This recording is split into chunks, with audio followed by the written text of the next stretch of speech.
नमस्कार बच्चों। आइए एक बार फिर आपका स्वागत है हमारे YouTube चैनल में, जहां हम पोषक तत्वों के अंतर्गत विटामिन का अध्ययन कर रहे हैं। हम जान चुके हैं कि दो प्रकार के विटामिन होते हैं, एक जल में घुलनशील विटामिन और एक वसा में घुलनशील विटामिन। और हम यहाँ पर जल में घुलनशील विटामिन यानी विटामिन बी कॉम्प्लेक्स को लेते हैं और उसके बारे में पढ़ते हैं।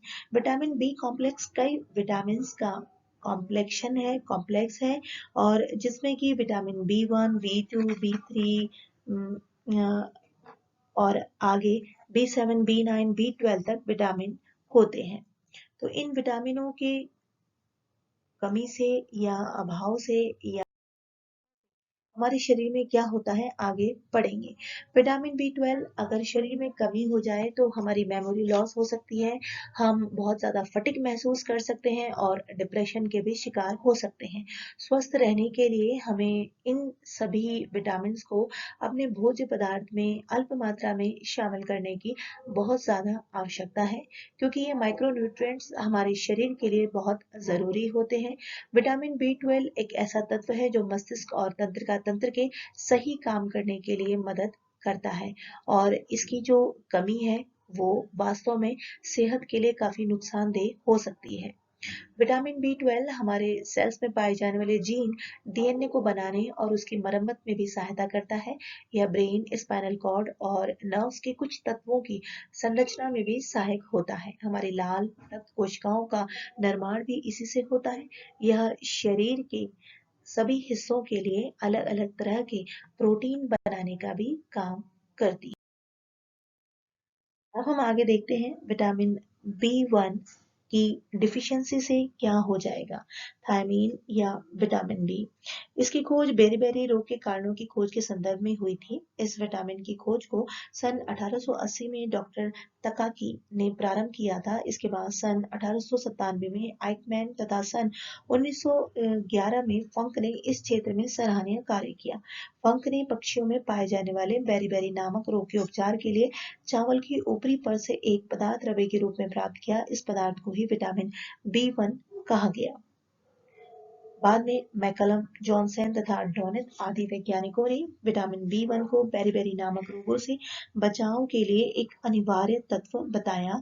इसके बाद सन 1935 में विलियम्स ने विटामिन बी 1 की रासायनिक संरचना को ज्ञात किया तथा पता लगाया कि इसमें थायाजोल समूह उपस्थित है, इसलिए इसे थायमीन भी कहा जाने लगा।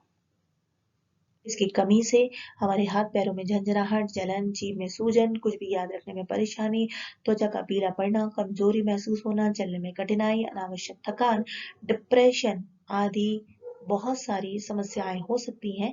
और इसकी यदि बहुत ज़्यादा कमी हो जाए तो हमारे नर्व्स, स्पाइनल जो है नष्ट होने लगती है और पैरालिसिस का अटैक भी पड़ सकता है। तो देखते हैं ये कहाँ कहाँ से प्राप्त किया जा सकता है। यह विटामिन वसा, तेल तथा शर्करा को छोड़कर अन्य अधिकांश खाद्य पदार्थों में उपस्थित होता है। गेहूं, चावल की ऊपरी परत, अंकुरित धान, मूंगफली, हरी मटर, विभिन्न फलों के रस तथा सुअर के मांस आदि में भी विटामिन है पर्याप्त मात्रा में हमें मिल जाता है। दूध में इस विटामिन की केवल अल्प मात्रा ही हमें देखने को मिलती है।